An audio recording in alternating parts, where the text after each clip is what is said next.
Police વિભાગમાં બે પ્રકારના કર્મચારી હોય છે. એક નિષ્ઠાવાન, મહેનતુ અને કર્મઠ પોતાની ફરજ પ્રમાણે કામ કરે છે, અને બીજા ટૂંકા ગાળામાં વધારે પૈસા જહોજલાલી સંપત્તિ કઈ રીતના બનાવવાના એ પ્રકારના હોય છે.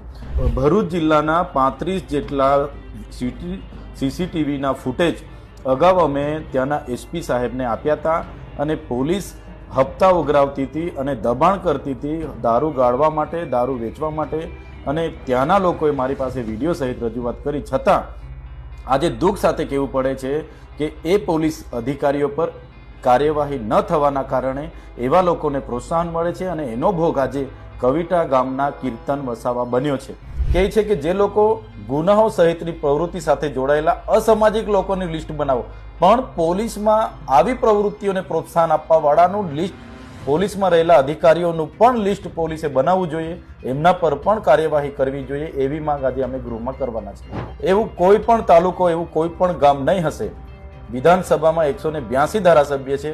એક પણ ગામ, એક પણ તાલુકો કોઈના વિસ્તારમાં નહીં હશે કે ત્યાં દારૂ અને ડ્રગ્સ નહીં વેચાતા હશે. આજે ગુજરાતમાં ડ્રગ્સ બનીને બહાર જાય છે. દિલ્હીની પોલીસ આવીને અહીંયા રેડ પાડે ત્યાં સુધી ગુજરાતના પોલીસ પકડી નથી શકતી. એટલે ખૂબ આજની સ્થિતિ સુરક્ષા સલામતીની નથી, આજે ખૂબ ગંભીર પરિસ્થિતિ ગુજરાતની છે. પોલીસની જે શાંતિ, સલામતી અને સુરક્ષાની જે કામગીરી છે સાઇડ પર રહી ગઈ છે.